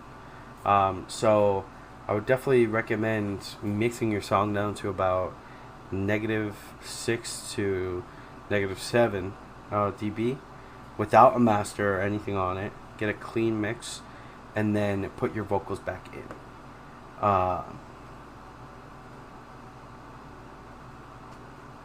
So yeah, so definitely get some head range, get some head room first. So definitely work on that.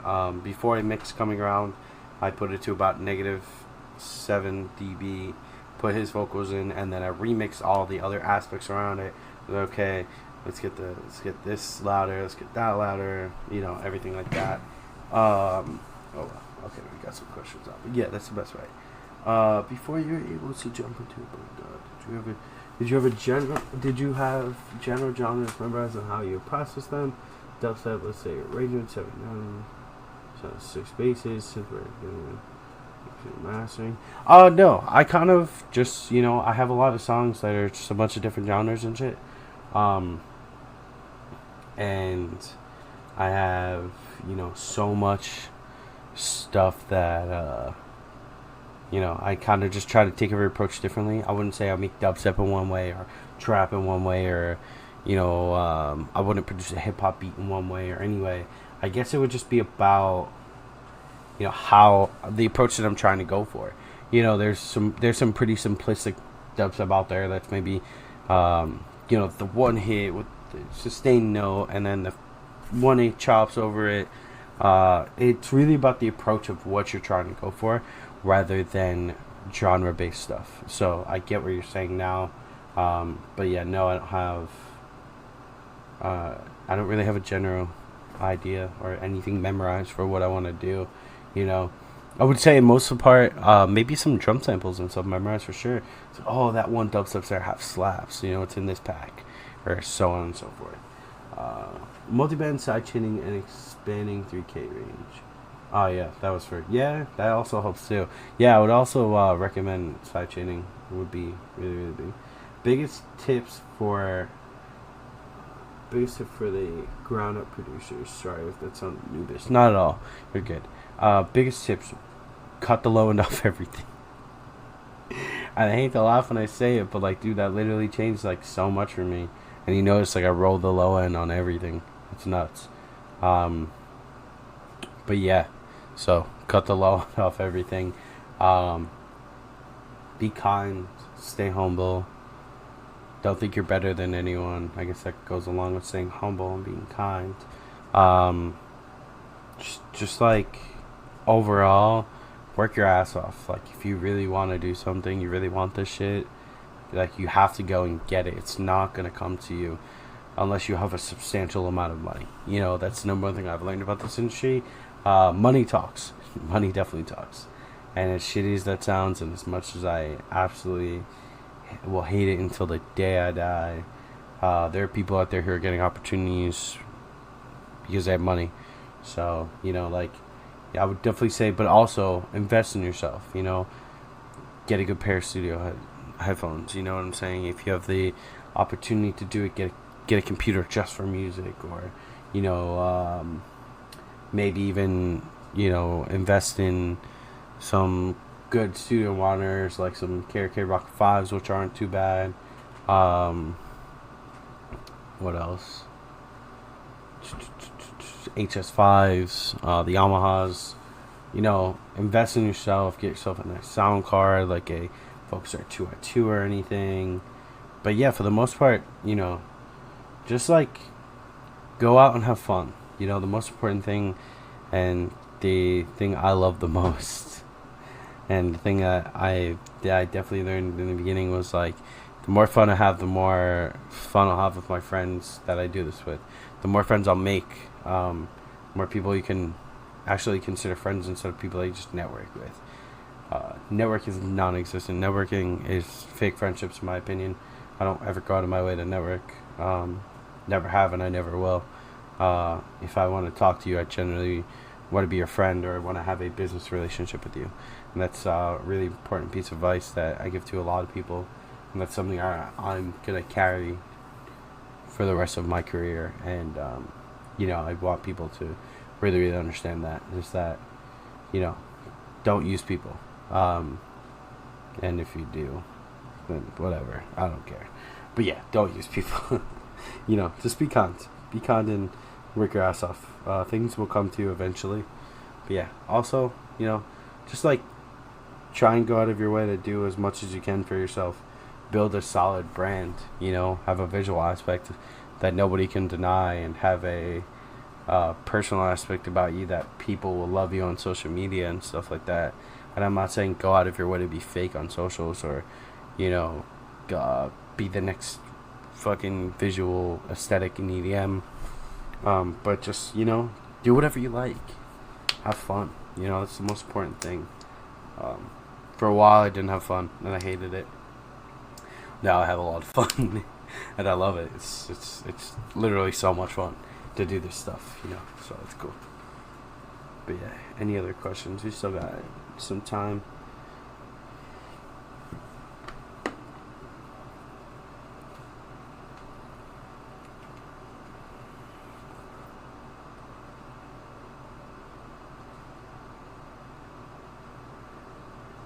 No problem. That's advice I would give to somebody on the street if they asked me the same question, to be honest with you.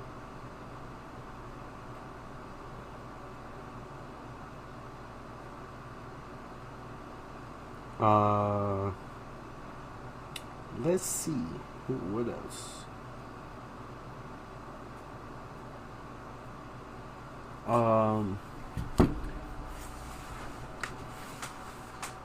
Do you suggest to focus on a genre at a time to master, or create whatever comes to your mind that inspires you?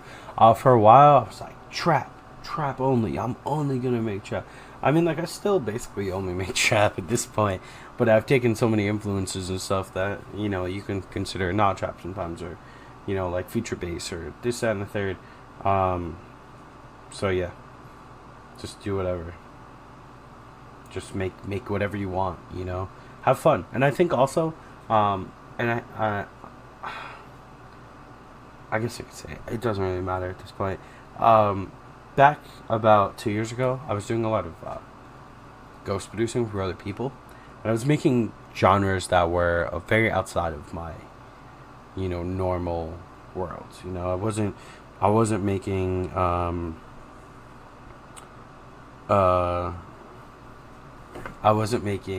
like the normal I wasn't making the stuff that I would normally make, like trap or future bass or like dubstep-ish stuff or whatever. I was making a lot of house music, movement song, things like that, and that taught me so much. Making those genres and really, really, really pushing myself to make stuff I didn't know how to make was super inspiring, actually. And it taught me so much, and it really, really helped me, like, making house music really put my attention to, I need to focus on my drums more. I need to, do this, I need to do that. Groove is so important. So yeah, I would definitely say that's some important stuff for sure. Definitely focus on making as much as you can. Much. Make, if you could, challenge yourself on the first of the next month.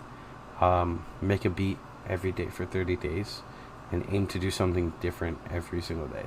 That's what I did in the beginning of 2017, and not only have I been a way better producer, I've been my workflow went through the roof, and I was like, holy shit, like I'm on a new level now. I'm on some crazy shit now, So I would definitely recommend it. It's really fun too. I had a lot of fun. I wake up every day and I would look forward to just making something completely different. It was stressful sometimes, yeah. It was really stressful because I would get really mad because I couldn't make something or I didn't know how to do it. And then by the end of the 30 days, I knew how to do it. Producer challenges, yeah, hell yeah. Timer beats, yeah, 10-minute beats. Me and my friends used to do. You sit in my friend Matt's basement, 10-minute beat challenge. I made the best 10-minute beat wins like nothing. But we'd be like, oh yeah, like you made the best one, or I made the best one, and like fuck y'all. Like it was fun though, it's cool to have a little competition and stuff. Some like call themselves some, but some like to brag of themselves, calling themselves big DJs, and everyone loves them because their DJ's so dumb. Let them brag, bro. Who cares? They ain't shit. Like who cares? Don't let that affect you. You know what I'm saying? Don't let that be. Like don't let that be something that hurts you, because it can. It's another person. Who cares? Like let them brag. Like if people love them, let the people love them. They'll be temporary. Because they're spending way too much time bragging, not enough time working on their music, not enough time actually doing something. So that's the best thing I can say about that. I've been wondering for the longest time, because as a beginner, is it wrong to hop around a lot?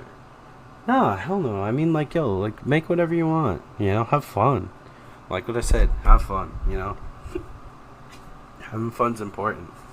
It's the most important thing. If you want to never work a day in your life again, stop stressing. And it's impossible. And I'm so stressed right now by music. But I'm stressed because like I have a lot of things going on. I understand the importance of them and the deadlines and things like this. But like at the end of the day, like that's good stress. It's stress that like when I sit down and make the songs or whatever, it's like my stress relief. I'm out of the bubble instead of when I'm in it, and the times when I don't feel creative. I'm never stressed, and also that's another thing too. If you don't feel creative, don't force yourself to work on music. Take days off, you know what I'm saying? Last week I took 4 days off. I'm not gonna lie, I just didn't want to make music.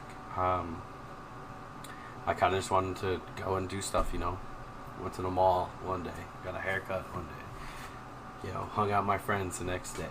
Hung out with my family one day, we're humans and we're everything like that, so definitely recommend that. Just do whatever. Now I don't feel discouraged because I just love making stuff. Hell yeah, that's what I'm talking about. 1 hour for a track, 10 minutes on a beat, 10 minutes on bass, 10 minutes on, get the idea. That could be cool. We used to do 10-minute beats, like you had to make a full song in 10 minutes. Or at least like it'd be 30 seconds in 10 minutes, which is so hard, dude. I do but I get bashed for it. Who cares? Let them bash you. Doesn't matter.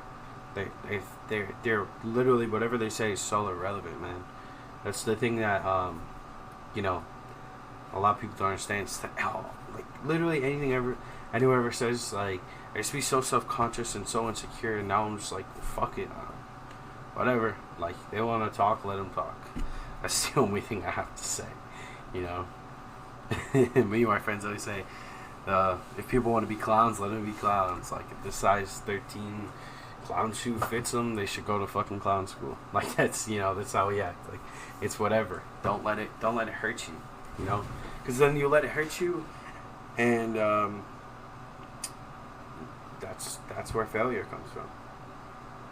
I love that 10-minute idea. That's wild.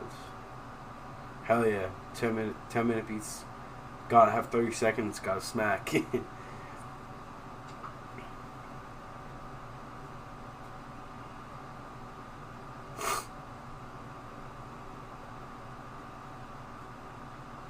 Da da da da. Da da da na na na na.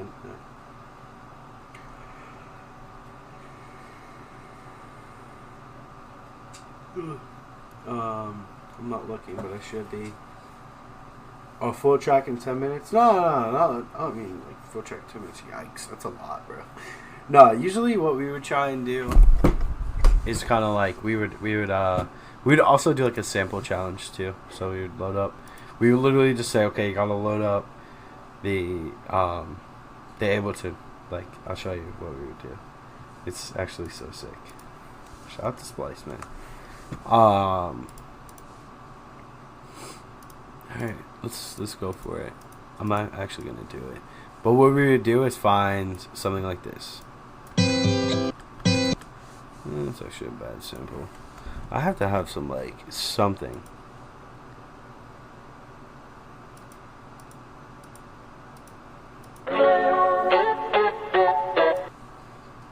I don't even know what this sample is.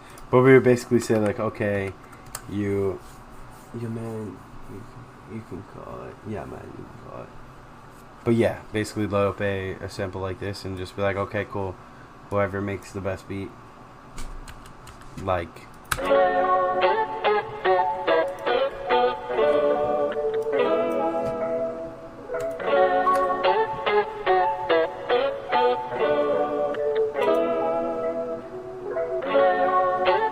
out of that, you win nothing, but I mean, you get something. Realistically, I'll set a timer and then we'll end it because there's still technically 15 minutes left. But ready? Go. See what I can do. Because why not have fun while we do this and kind of also.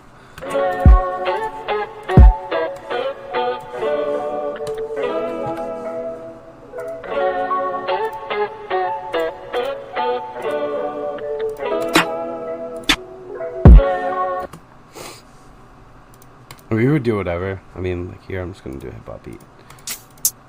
Here we go. Here we go.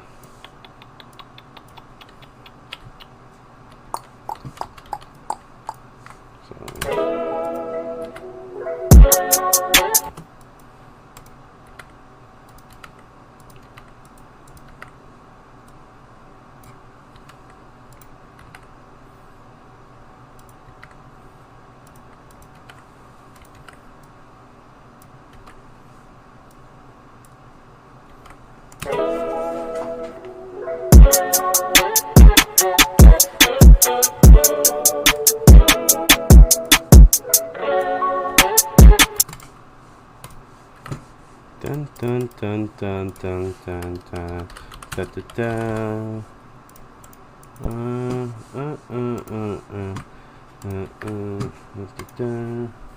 Oh, this is so good. Hell yeah. Dope to see us in action. It's been a minute. Hurry. I'm actually gonna leave this here. And then what I'm doing here, essentially just getting the bassline notes.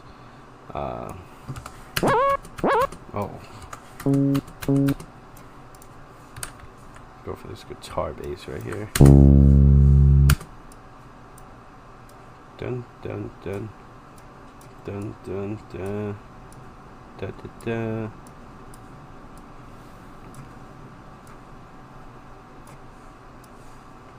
Get rid of this. Oh wait, there we go. Get rid of all this shit right here. Da da da da da. And then it just repeats itself, but we'll get interesting with it in a second here. Push these notes up. Da da da. Da da da. And then solo.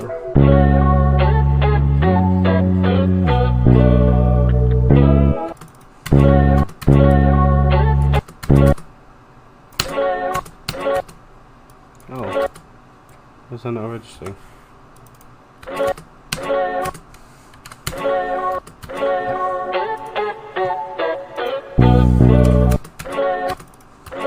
Oh, that is so weird.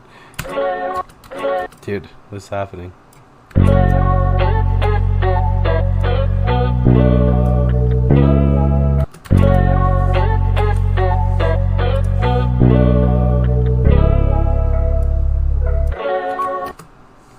Even here too. Get some sidechain on it. What I put that sidechain on? Oh, on this. Dun dun dun dun dun dun.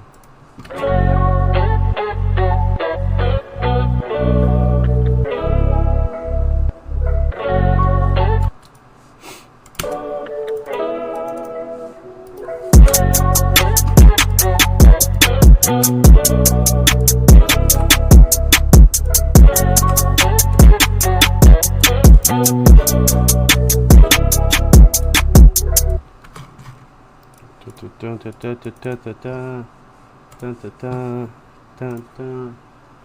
Bum bum bum bum bum bum. Oh, it's been 4 minutes. I was afraid it takes so long to load. Come on, come on. Alright, let's finish the drums. Try and finish something out last. Big head back, big head back, big head back. There we go, there we go. Drums, drums.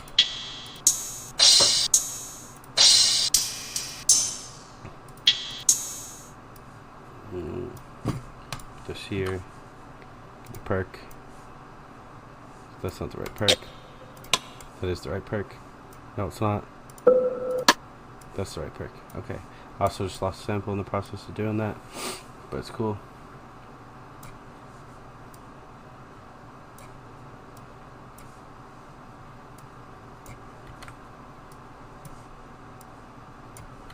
Also mix as you go.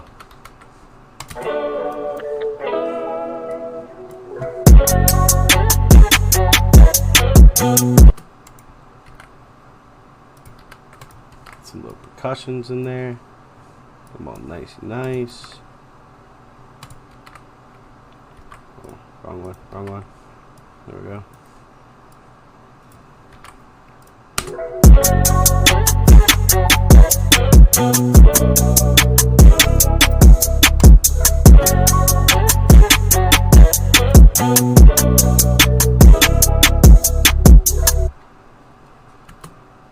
That kind of guitar would go better with boom bap. I'm trying to go for like boom bap in a sense, but also like kind of like some new style boom bap, like with normal newer style hip hop drums, but like that boom bap feel to where it's like.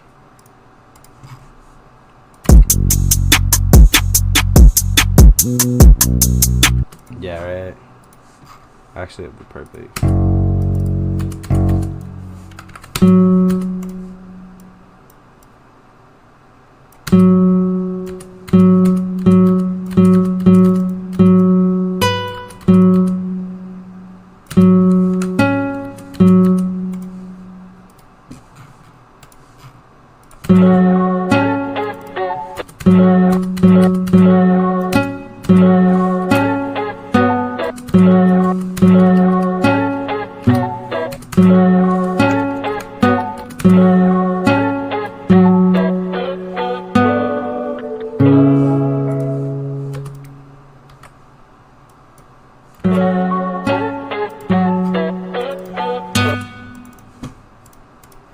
Can I cut this one?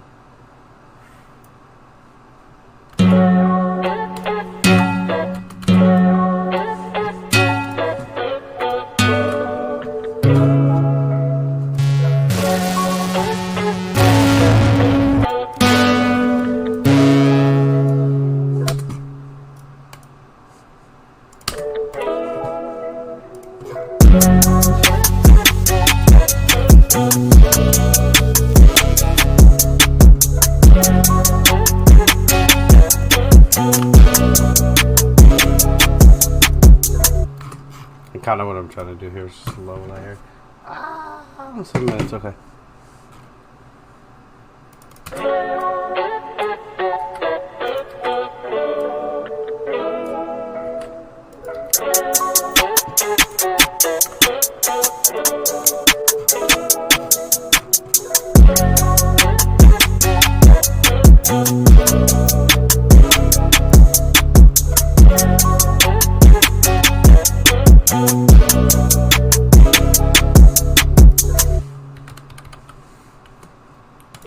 like one specific fill. No. Where is it?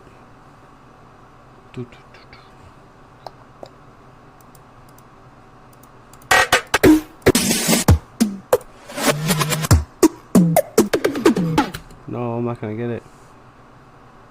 Shit. Where is it?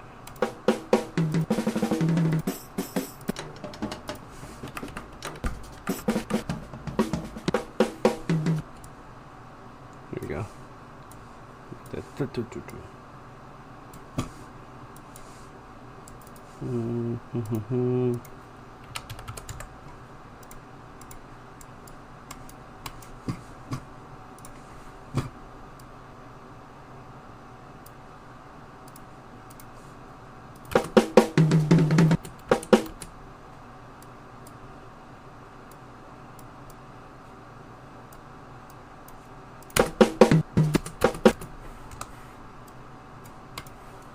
That's fine. Get a little fill there at least.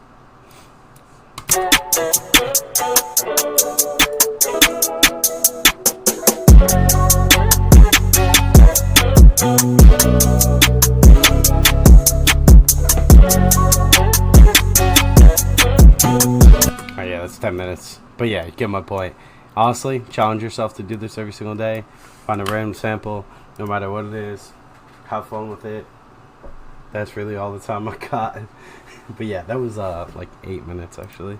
But yeah, regardless, you know, whatever it is, just have fun. Like, you know, simple shit. I challenge myself to do new stuff every single day. In this case, I found a random sample I had on a sample pack, made a beat out of it, you know, wrote a little bass line.